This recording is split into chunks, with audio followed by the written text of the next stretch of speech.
네, 국민의힘 박충건입니다. 후보자님, 네, 박미통이 위원장 후보자 되신 것을 축하드립니다. 네, 막중한 책임감을 느끼고 최선을 다하겠습니다. 예, 제가 질문을 드릴 텐데 좀 간략하게 단답으로 부탁드리겠습니다. 안 그러면은 대답이 길어지시면 오늘 네, 최선을 오늘 다하겠습니다. 하루 말고 추가로 더 진행해야 될지도 모르겠습니다. 하실 말씀이 많으신 만큼 박미통이 후보자가 되신 거는 언제쯤이고 누구로부터 연락을 받으셨습니까? 예, 제 인사 간략하게. 지정을 받아서 청문회에 임하고 있는 후보자로서 인사 내역에 대해서 말씀을 드릴 수 없는 것을 양해해 주시기 바랍니다. 그게 왜 말씀 못하는 겁니까? 예, 언제 연락을 받았는지, 언제 후보자의 추천이 됐는지 이런 것도 얘기를 못 합니까? 11월 중순경이라고 11월 중순경 누구한테 연락 받았습니까? 예, 인사 비서관으로부터 연락을 받았습니다. 그랬습니까? 혹시 대통령실 김현지 제1부속실장한테는 컨펌 받았습니까? 예, 그런 적 없습니다. 그렇습니까? 아니 컨펌을 받았으니까 여기 계신 거 아닙니까? 제가 답변 드릴 사항이 아닌 것 같습니다. 그렇습니까?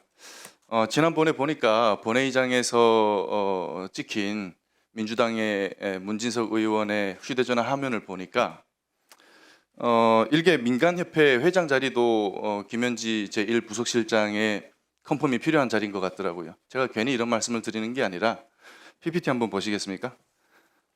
김남국 비서관의 얘기를 보니까 강훈식 비서실장 한 사람의 컨펌만으로는 안 되겠더라고요. 보니까 이 현지 누나의 컨펌도 받아야 되는 것 같던데 안 그러면 여기 현지 누나 이름이 나올 일이 없지 않습니까?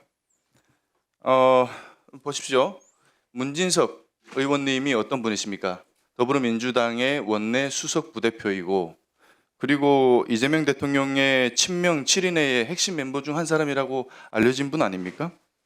이런 친명계의 핵심 인사조차도 현지 누나한테 컨펌 받아야 하는 그런 실세가 현지 누나인데 일개 민간협회 회장 자리조차도 좌지우지할 수 있는 그런 권력이다라는 걸 대국민 인증한 것 아니겠습니까? 그런 분인데 제가 이제 그런 말씀을 드리는 이유가 그겁니다.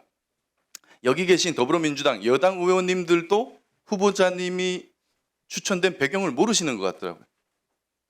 그러니까 어떤 분께서 서면 질의로 후보자님께 여쭤보셨더라고요. 추천되신 배경이 뭐냐고. 알고 계시죠? 예, 서면 질의가 있었던 걸로 그렇죠. 기억합니다. 그러니까 이게 제가 보기에는 이 여당 의원님들도 어떻게 추천되셨는지 잘 모르시는 것 같거든요. 그런 의미에서 한번 다시 물어보겠습니다.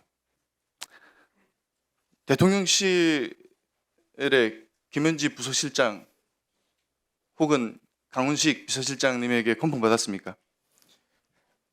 예, 없습니다. 없습니까?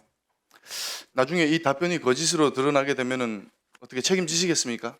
책임지고 뭐 사퇴라도 하시겠습니까? 후보자로서 또 사체를 언급하는 것도 예의가 아닌 것으로 예, 생각합니다. 최선을 다하셔야죠.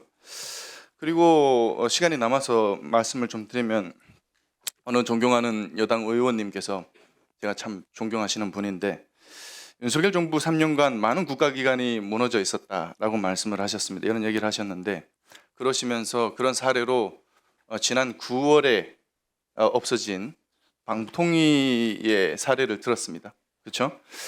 물론 윤석열 정부가 참 잘 못했습니다. 일을. 저도 너무나도 참담하고 안타깝습니다. 당시에 여당 의원이었던 한 사람으로서 참 너무나도 아쉽고 실망스럽기도 하고 답답합니다. 후보자님은 왜 윤석열 정부가 그렇게 무너져 있었는지 알고 계십니까?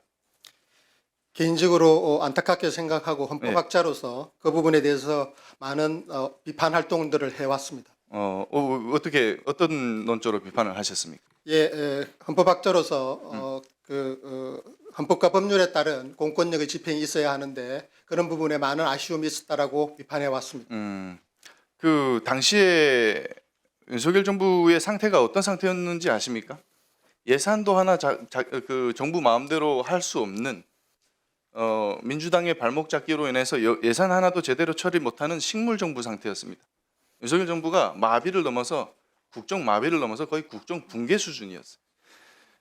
고위공직자들, 그러니까 정무직 고위공직자들에 대한 탄핵안이 발의된 것만 해도 30건이 넘습니다. 알고 계시죠?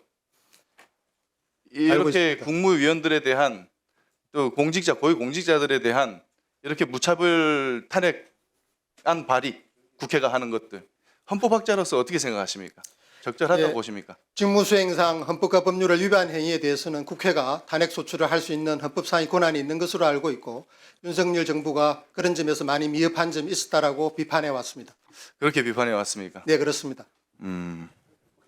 그리고 지금 이제 방통위가 마비된 것이 방통위의 일부 책임 있는 정무직 고위공직자가 정치적 편향성이 심각했기 때문에 그랬다. 그렇게 얘기를 하십니다. 그리고 윤석열 정부가 방송을 장악하려고 했기 때문에 이렇게 된 것이다. 그렇게 방통위가 마비가 됐고 결국에는 뭐 제 기능을 못한 것이다. 그러면서 2인 체제로서 하지 말았어야 될 의결들을 200몇 건이나 처리를 했다. 이런 얘기를 하셨는데 그러면 같은 논리로 지금 이제 후보자님께서는 윤석열 정부가 헌법과 법률에 따라서 제대로 일을 못했다. 그렇기 때문에 국회가 그와 관련해서는 탄핵안을 발의할 수 있다라고 얘기를 하셨는데 후보자께서도 같은 논리로 방미통위에서 정치적으로 편향되지 않게 일들을 잘 하실 수 있습니까?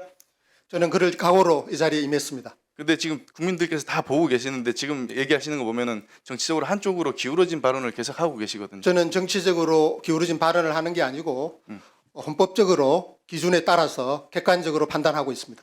그렇습니까? 네, 그렇습니다. 그 객관적이라는 판단은 어떤 근거로 나오는 겁니까? 제가 헌법의 기준으로 해서 칼럼이나 논문을 통해서 그리고 사회 활동을 통해서 활동을 해왔고 그런 말씀을 하시니까 제가 좀 이따가 추가 질의에서 그 후보자님께서 쓰신 칼럼이라든가 논문이라든가 학술 논문 이런 것들을 가지고 후보자님의 정치적인 어떤 중립성으로 지킬 수 있으신 분인지 한번 더